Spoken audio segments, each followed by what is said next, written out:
Okay. No, that's beautiful. So, you touched on you understanding that there was a bigger purpose, right? In the middle of all of this fast money, right? And all of these lights and all of these Showtime, opportunities, right? What was the final moment where you said, I'm done. I'm moving on. Oh, wait, to go back to your last question, Hmm.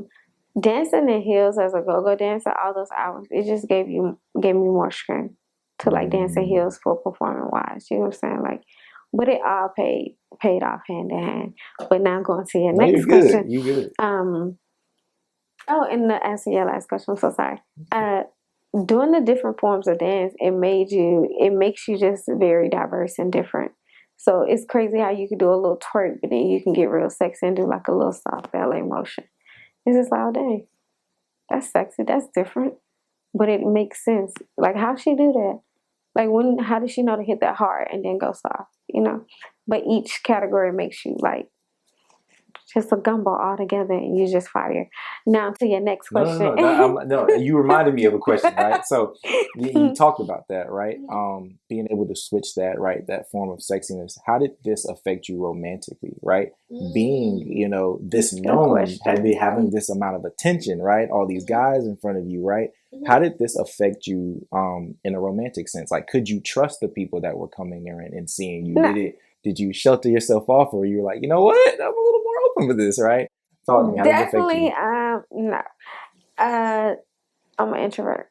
It was never giving. I want to be with y'all. It's just it's too much. It's too much. Like I knew not to get caught up in the lifestyle. You get what I'm saying? But I knew it was my lifestyle. And I've always felt like the ball was in my court. You know what I'm saying? Like it was one of those things where even though I was doing what I was doing, I was respected. I was never viewed as less than or like um a little thought or anything. Like no, it was like, yo, we salute. Like you be getting it. And then you're very gorgeous and pretty, so they treated me like a queen. You know what I'm saying? So even with that, it was more so like people became more so homies and great friends more than any like, oh let me bite or oh let me be with you. It's kind of like no, they knew like that's not what type of time she on. Like yeah, I've given some some tries, but no, it's not. It's not like that. It was kind of hard to keep. It's still kind of hard to keep a relationship. No facts for real because of. And I let me say something. It's a lifestyle with that, but it's also a lifestyle with where I am now too. So the lifestyle with where I am now is kind of hard to maintain a relationship or be in a relationship. Um, and I'm not. I don't feel like I'm even at my peak. It's just one of those things where you have to work twice as hard to make people feel comfortable, um, or secure or understanding. It's very rare you find somebody who just gets you and they get the mission that you're on and they can be in alignment with it with you. No, I haven't experienced that yet. So right now relationships is really just out the window for me. You feel like they're easier back then? Do you feel like they're easier now? Mm, Or probably more easy. difficult back then or more difficult now? Way easier access back then. I just didn't care for it. I was having fun and making money. You know what I'm saying? But now at times I really do would like that special someone. But it's very difficult now. But most people looked at your time back then as almost like a badge of honor from what it sounds like. It was like, oh, Yeah. no, you be up there doing it. Like, I rock Yeah, with that, yeah, right? like and that's the reality of it because I think it's because the deliverance of it. Like it wasn't like just raunchy, naked, nasty. It was like goddess outfits or like costumes. Like it was like It was the fantasy. yes, it was you were who you desired to be every weekend. And it's like sometimes you could wear a sheer dress with just the two piece under it, or you can wear just all diamond outfit, whatever you desire to be. And it's like me, I was a fashionista, so all my outfits was like just never plain. Like I would deliver it. I would always have my hair different, my makeup done, and I would just be in my element. But even all of that trains me for being a performer on stage. Like think about it, Janet Jackson, Beyonce, them, like those Mariah Carey, those are outfits, the hair, the makeup, everything. It all goes hand in hand. You know what I'm saying? It's all training. Even me dancing as a go-go dancer in them heels, all those hours. What do you think Beyonce do when she's on stage and tour? She's dancing in heels all those hours. And it was to be like outfits like that. Like just a little cheek out, bustiers, leotards, hair long, pretty. You just look beautiful. And then you dance, you know? So it all plays in. Because I do that now when I perform. Like, and I haven't been a go-go dancer in years or lived in that lifestyle for years. But those things play a very important part to the performer that I am now. So, and this wasn't even a question that was on my mind, but when you paint the picture of it, it sounds like there are so many different similarities from what someone could see if I go to a Beyonce concert, right? Or a Nicki Minaj concert, right? Or a Janet Jackson, I think is a great example, right? And we'll touch on that a little bit later, right? Okay. But, Janet Jackson is a great example of the sex appeal that she has in her shows, Oh right? my From God, top to yes. bottom. And that same almost image that you'll see there is something that you could go to Onyx at that time and see. So do you feel like there is a unfair conversation around what people do at Onyx sometimes, or as a go-go dancer, in comparison to what you might see literally at your favorite concert or your favorite tour?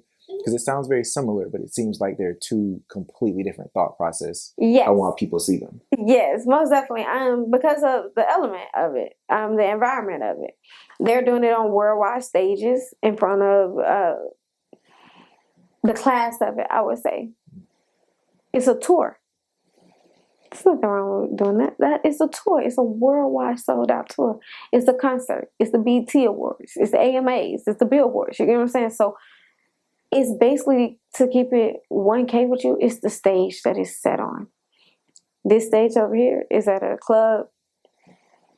This stage over here is set on a level of, you reach this level to perform, you're up there. You know what I'm saying? So I think that's why it is viewed as unfair. You know what I'm saying? But it's really all the same. In a sense of the deliverance on what you're doing it for. This is your choice right now for your livelihood. This is your hard work and dedication and your choices for your livelihood. You get what I'm saying? Once again, that progression, right? Yes. That training on to where you're going. Exactly. So it's kind of like same thing could be delivered on both platforms, but it's the work ethic and the elevation behind each one that makes them different. You know what I'm saying? Like, we know for a fact that in order for you to get on those stages where they perform what they do, you gotta be one. You gotta. But for you to perform on the stage and a level for what they do at the Onyx, that don't take that much. And it's not a downgrade. It's just like, that's the reality of it, you know? But everybody who is on the Onyx stage, if they have dreams and goals or whatever the case and be like I did, you will already know, like, the goal was always to get on those stages. And whatever you had and cultivated over here, show it on that stage. But make it your home. You know what I'm saying? So it's all sex appeal. Think about it. Every top singer, Rihanna, every performer, like, they have sex appeal. Sex sells, you know what I'm saying? And it's one of those things where it's a deliverance. So when you hit that stage, you know how to deliver and you know how to be sexy and you know the do's and you know the don'ts. You know what I'm saying? I think that's the key factor. Anybody can get on stage, but I think the key factor is your deliverance and what it is about you that you bring out when you're on this stage. So that's the only difference I see. What do you see? What do you think? No, I think, and it's not about what I think, right? But I think I agree, right? I think there's you know, especially the picture you're painting, being able to see both worlds that way. It is, I think there's a level of also competition in the same sport, right? Facts. In the idea of, even if I'm performing, you know, next to Beyonce, I want to be the absolute best. And I have no other choice but to be the absolute best. And I think that same mentality reflects, even if I am on the go-go stage, because you don't want to just get up there and half tail around because you're not gonna make that much money, right? Like you say, like it's a switch that flip when it come on, you know, when you are show stopping in that space. So I think it's the same level of preparation and confidence. That's the word, showstopper. That's the word. So I think it's now I just see I'm learning so much, right, as we go, right? But we got so off a little bit, right? But it was such great info. What was the point back to, you know, great allusions to where you were going, right? But what was the point that got you to say, you know what, no, for sure, okay, I hear you, God, with this purpose. I'm really done now. I got into a relationship, and the person that I was in a relationship basically forced me to quit the annex. They just wasn't having it. And I had a moment to reflect, like, okay, I'm not in school anymore. I'm not in college anymore. Remember I told you I started when I was in college. I wasn't in college anymore. I was just dancing at the annex full time. And when I got with this particular person, they kind of was just like, no, like, quit that job. Like, go get you a real job, like a clock-in job, or go back to school, et cetera, et cetera. So me being involved with that person and really caring about them, I quit the annex. And I regretted it for so long because I went down. Like, financially, it was horrible. And then it's like I had to move back in with my mom. The fast money wasn't there no more. The relationship was horrible. But it was like too late to ever go back. And then at that moment, the only thing I remember that I still had that was like a piece of joy is like I had joined a dance group, a hip hop dance group. And I would be dancing with them and going to rehearsal and stuff like that. And it was just like, that's when I knew. Like, oh, a whole new journey has begun for you.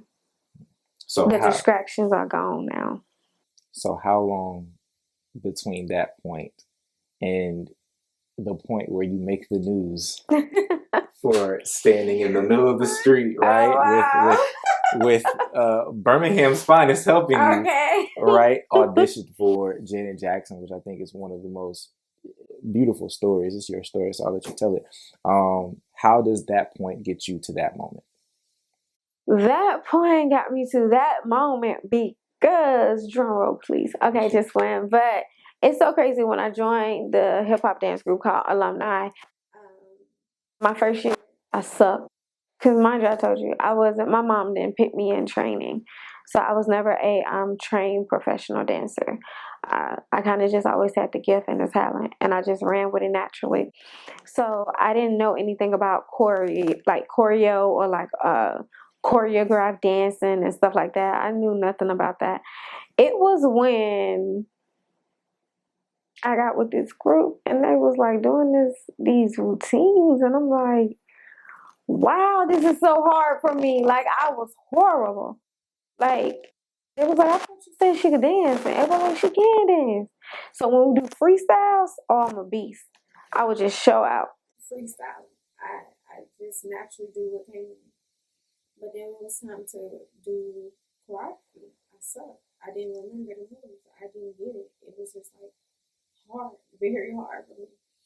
And I stuck it out. I stayed with Alumni. I kept pushing. So the first year, I didn't even perform. The second year, we used to have these shows called DUI, where each dancer would have a character. So the characters was Beyonce, Sierra, and Chris Brown.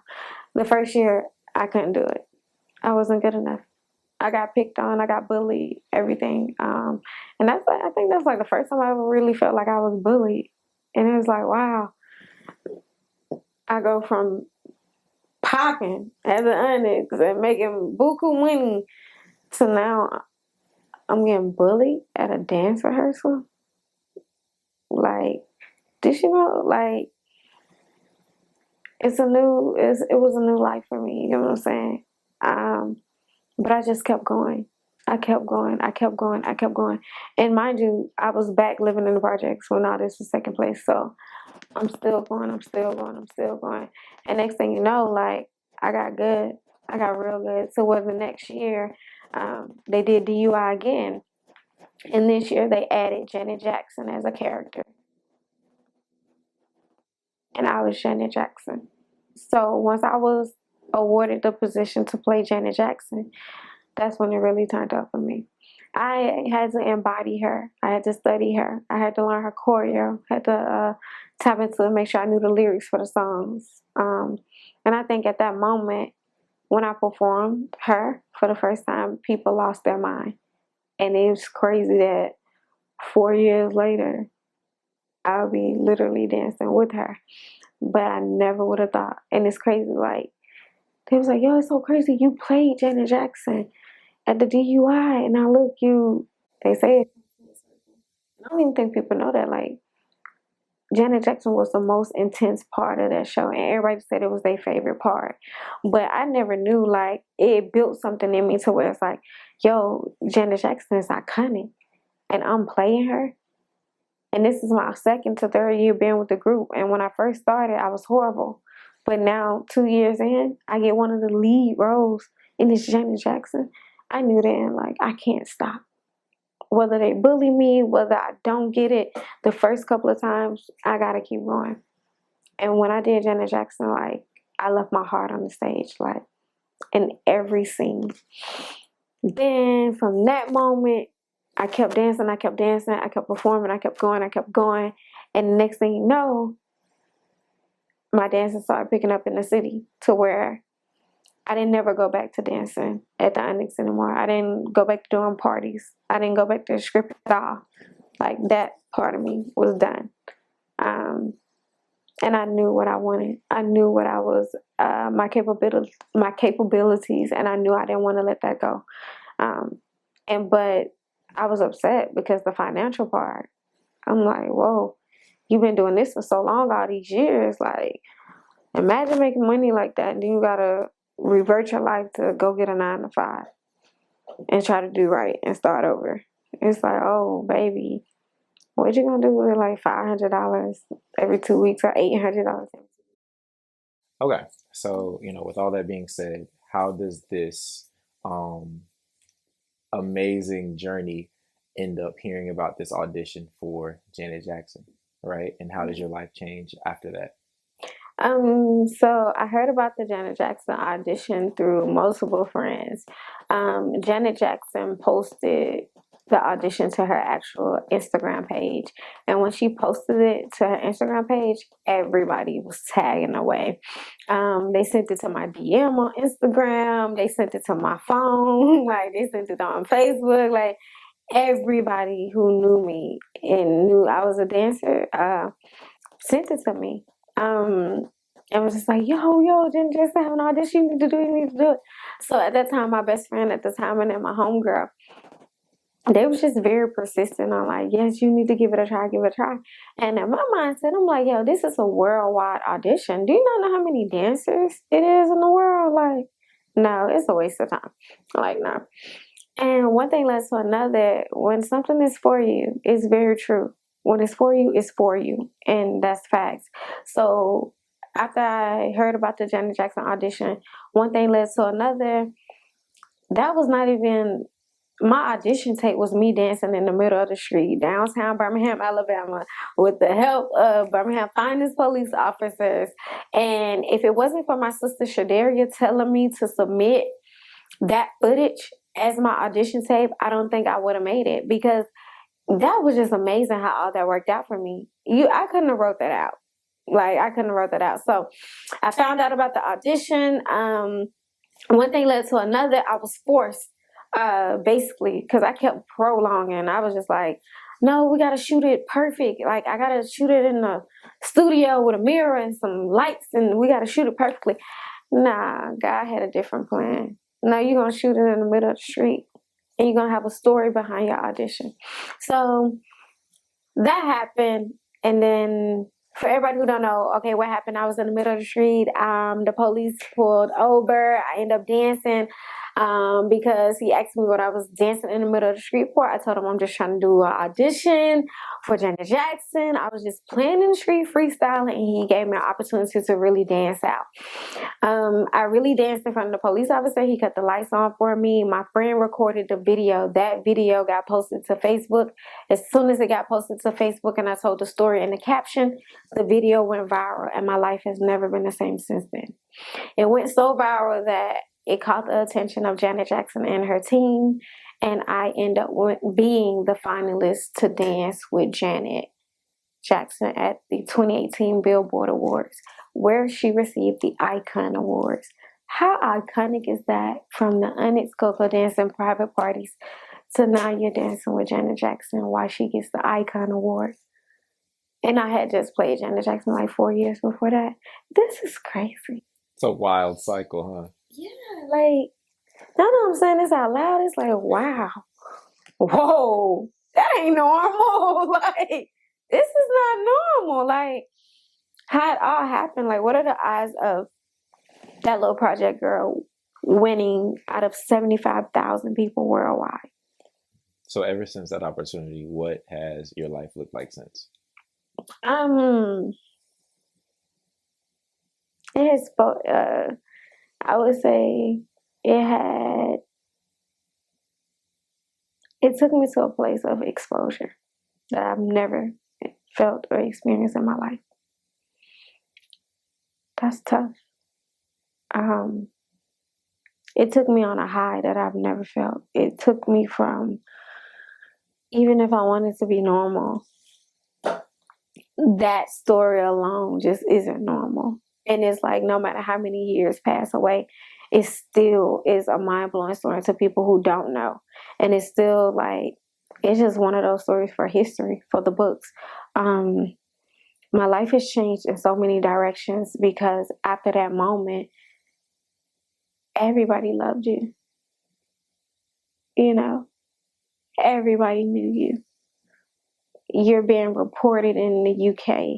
Your story, the articles, People magazine, like, my life shifted overnight, fast.